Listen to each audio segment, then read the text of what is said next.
Assalamualaikum warahmatullahi wabarakatuh. Sampurasun, mugia rahayu sagung dumadi, salam damai seluruh alam. Alhamdulillah teman-teman, kita berjumpa lagi di konten saya di channel Reza Rahasia. Saya hari ini akan menyambung kembali mengenai kerajaan Galuh ya. Yang sebelumnya saya sudah buka pembicaraannya di video yang kemarin, dan hari ini saya akan membacakan kembali isi buku warisan yang ini diturunkan kepada saya oleh almarhum ayah saya. Buku ini sudah sejak lama juga menjadi salah satu referensi berpikir saya ya, referensi olah rasa, olah pikir. Jadi saya tidak hanya pada buku ini untuk mengacu belajar sejarah, tapi ini salah satu referensi saja ya. Isinya juga wallahu alam kebenarannya, tidak ada mutlak kebenaran, tapi ini saya akan share kepada teman-teman semua supaya menjadi bahan berpikir ya. Yang akan saya ceritakan atau saya bacakan dari buku warisan ini adalah penelitian pendahulu tentang Galuh. Tapi sebelumnya, supaya tidak terjadi gagal paham, saya sarankan teman-teman tidak men-skip video saya dan menonton ke-8 saran dari saya berikut ini. Untuk yang berkenan menonton video saya ini, saya ingatkan: 1. Video ini relatif berdurasi panjang. Karenanya siapkan kuota Anda ya. Pastikan kuota Anda ini terisi banyak. Untuk pengguna wifi tidak berlaku tentunya ya. 2. Video ini berisikan hal-hal yang mungkin tidak masuk logika Anda, tidak sepaham dengan Anda, atau tidak bisa Anda terima dari sisi manapun menurut ilmu, pengalaman, dan wawasan Anda. 3. Tontonlah keseluruhan video dari awal sampai akhir dan simak dengan baik dan benar isi video. 4. Jangan menelan mentah-mentah isi video. Kaji dan olah kembali dengan pikiran dewasa dan hati tenang. 5. Jangan menonton isi video ini dengan dorongan hawa nafsu amarah dan emosi negatif. 6. Ambil baiknya jika ada, buang buruknya. 7. Pastikan berdoa sesuai agama dan kepercayaan Anda sebelum menyaksikan. 8. Hati-hati berkomentar, karena komentar Anda menunjukkan siapa dan seperti apa diri Anda. Masih mau menyaksikan?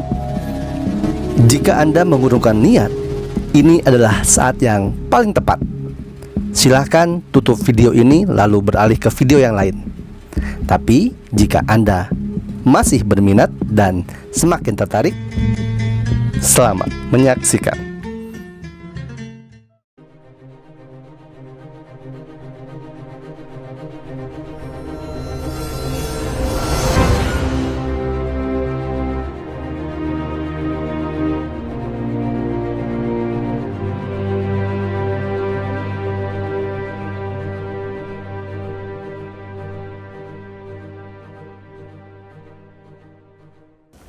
Baik, ramainya kisruh kontroversi pernyataan Babeh Ridwan Saidi ini menimbulkan gejolak dari para keturunan Galuh ya.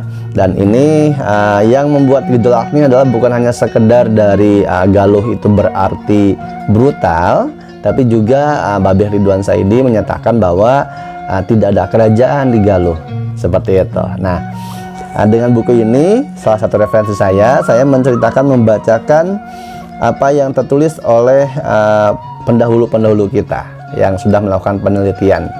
Ya, ini kenapa saya bacakan? Karena jujur, beberapa video saya pernah baca komen dan bilang bahwa saya baca ada teks, ada contekan di kanan kiri atau bawah saya.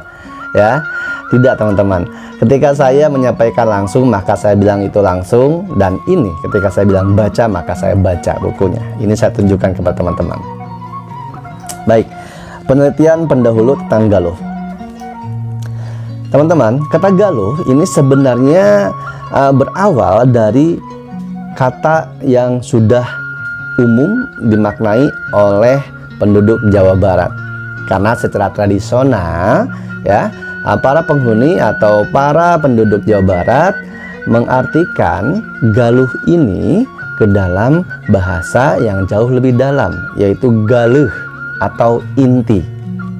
Nah, lalu ketika terjadi sebuah pergeseran, akhirnya galeuh inti ini menjadi maknanya dengan hati, digantikan dengan hati, ya, yang merupakan inti dari manusia. Jadi secara filosofis, galeuh adalah inti. Nah, inti ini ditarik ke dalam diri manusia. Inti manusia adalah hati. Jadi galuh sama dengan hati. Seperti itu teman-teman. Ya. Nah, namun berbeda lagi dengan pendapat atau pengertian dari Purbacaraka. Ya. Di sini Purbacaraka mengartikan galuh itu sama dengan perak atau permata. Ya, kalau tadi umumnya galuh itu adalah inti, yaitu hati. Intinya manusia adalah hati, maka galuh sama dengan hati. Nah, sementara dalam pengertian lain, galuh ini adalah bahasa halus, bahasa lembutnya dari beli, yaitu galih. Galuh, galih itu adalah beli. Nah, maka wajar ada pengertian yang mengartikan bahwa galuh itu ada dua. Ya, ada galuh pakuan, ada galih pakuan akhirnya. Nah, berbeda dengan pengalaman atau menurut Purbacaraka. Purbacaraka mengartikan sendiri kata galuh itu sama dengan perak atau permata, teman-teman. Lalu di sini menurut Van der Molen, ya, ini menyampaikan bahwa galuh ini sama artinya dengan kata bahasa dari Tagalog. Namun dengan logat bahasa penuturan orang Banyumas, akhirnya Tagalog menjadi Sagaluh. Spellnya berbeda, pengucapan lidahnya berbeda.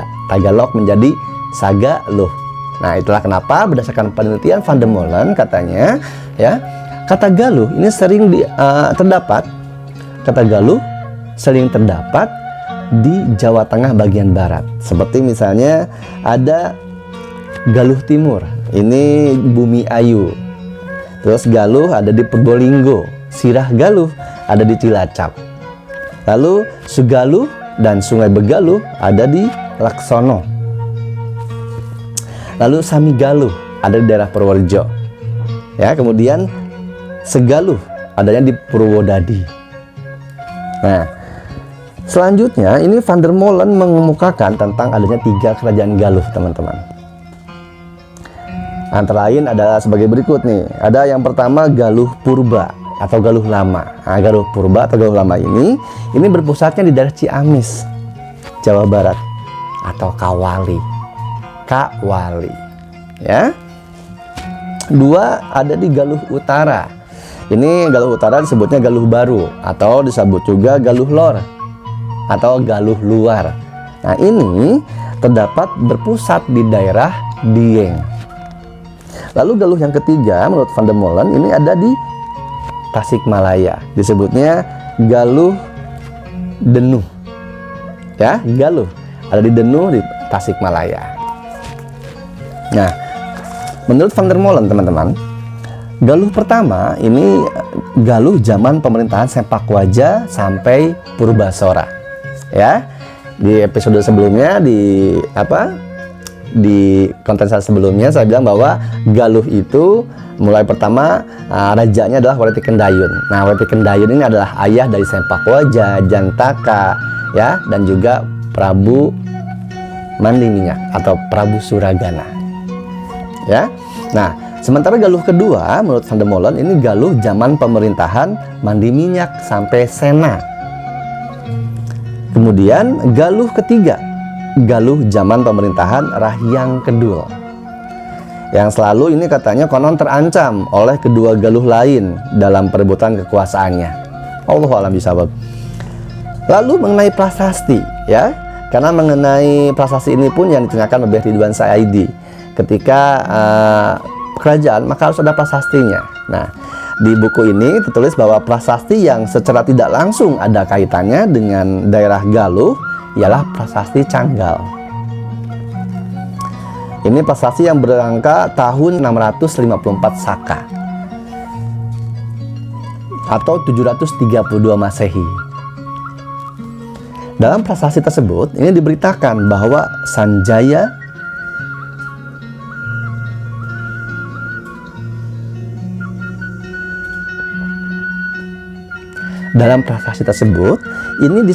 diberitakan bahwa Sanjaya membuat pemujaan untuk Dewa Siwa dengan mendirikan sebuah lingga di atas bukit Stirangga yang berasal dari Kunjara Kunjadesa. Walaupun Sanjaya diberitakan ini dalam prasasti Canggal, ia sama sekali tidak dikenal dengan dalam cerita orang Jawa selanjutnya, ya. Termasuk dalam cerita Babat Tanah Jawi. Sebaliknya, tokoh Sanjaya ini terkisah secara tidak lengkap, tertulis di dalam koprak yang tertulis di atas daun nipah, ya, kropak yang tertulis di atas daun nipah. Ini berasal dari Galuh. Kisah pada daun nipah tersebut ini merupakan hasil tulisan abad ke-16 Masehi. Dalam naskah kuno tersebut diberitakan ini bahwa Sanjaya adalah Raja Galuh. Sedangkan putra dan salah seorang cucunya memerintah di Jawa Tengah. Sehingga naskah kuno tersebut bisa dihubungkan dengan prasasti Canggal. Prasasti Canggal yang berbahasa Sanskerta ini di samping menyebut nama Sanjaya, juga menyebut nama dua tokoh lainnya, yaitu Sana dan Sanaha. Dalam prasasti tersebut diungkapkan bahwa Sanjaya adalah anak Sanaha, saudara perempuan Raja Sana. Nah, ini sebelumnya saya sudah sampaikan Sana, Sena, Sanaha, Sanjaya ya di video sebelumnya. Silahkan ditonton kalau belum ditonton. Nah, lalu dari prasasti Canggal ini beritanya diperkuat oleh berita lainnya, yaitu berita dari naskah kuno cerita Parahyangan. Sebuah naskah yang berbahasa dan bertuliskan Sunda Lama. Ini tulisannya berasal dari akhir abad ke-16 Masehi, teman-teman. Akan tetapi, dalam naskah cerita Parahyangan hanya mengungkapkan bahwa Sanjaya adalah anak Sena, tapi tidak menyebutkan tokoh ibunya siapa. Berdasarkan prasasti Canggal, dapat diketahui tentang agama yang dianut Kerajaan Galuh, yaitu agama Hindu aliran Siwa, yang menganggap Siwa sebagai dewa terbesar di samping kedua dewa lainnya, Brahma dan Wisnu.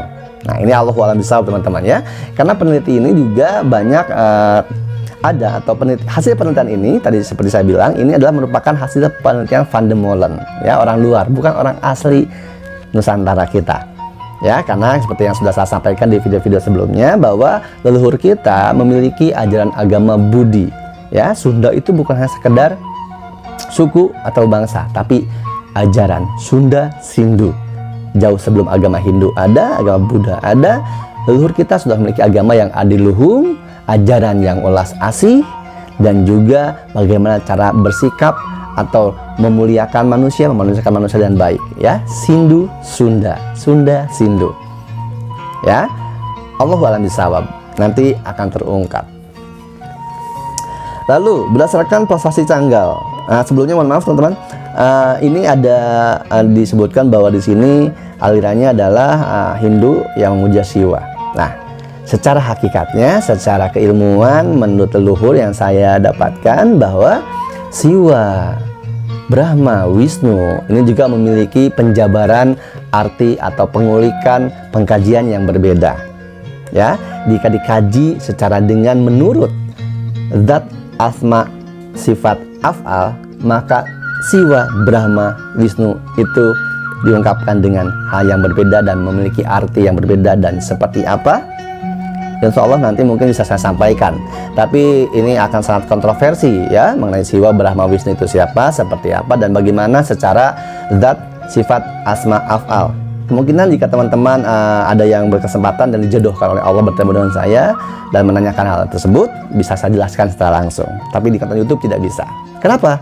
Karena saya menyadari bahwa di konten YouTube, netizen atau subscriber, penontonnya tidak semua memiliki wawasan keilmuan, psikologis, pemahaman sejarah, kejiwaan psikologis, dan hati juga intelektualitas yang tidak sama, berbeda-beda. Ya, ini juga merupakan menjadi satu tanggung jawab untuk saya. Ya, kalau saya menyampaikan kepada siapapun jangan sembarangan, maka yang didapatkan belum tentu sama seperti apa yang saya ungkapkan. Belum tentu semua penonton bisa menerjemahkan apa yang saya maksudkan. Ya, oke, lanjut. Ini dalam naskah Unikum Parahyangan diungkapkan bahwa Sanjaya ada hubungannya dengan Galuh karena Sena berkuasa di Galuh. Pada suatu ketika terjadi perebutan kekuasaan yang dilakukan oleh Rahyang Purbasora, sehingga sang Sena dibuang ke Gunung Merapi. Allahu a'lam bishawab. Selanjutnya pada naskah tersebut diungkapkan bahwa semasa kecil Sanjaya bernama Rakyan Jamri. Jadi Sanjaya ini nama kecilnya Rakyan Jamri. Rakyan adalah sebutan untuk keturunan raja. Nama Sanjaya digunakan sebagai nama nobat setelah ia menjadi raja. Ya. Jadi waktu kecil dia Rakyan Jamri, lalu setelah dinobatkan menjadi raja menjadi Sanjaya. Allahu a'lam bishawab. Kalau ada teman-teman yang memiliki sumber yang lain, boleh diungkapkan di komen ya. Nah, ini peranan Sanjaya. Selanjutnya, konon katanya tidak ada sangkut pautnya dengan daerah Jawa Barat. Dalam sejarah, Sanjaya lebih sering dihubungkan dengan sejarah daerah Jawa Tengah. Hal tersebut dibuktikan dengan prasasti Mantiasih yang ada di Keduk. Ini katanya konon dibuat berdasarkan pemerintahan Rakai Watukura Dyah Balitung pada tahun 907 Masehi. Dalam prasasti tersebut ini dimuat. Nah, dalam prasasti ini teman-teman, ini konon dimuat silsilah Balitung. Dimulai dengan nama tokoh Sang Ratu Sanjaya yang merupakan cikal bakal raja-raja yang berkuasa di Mataram lama.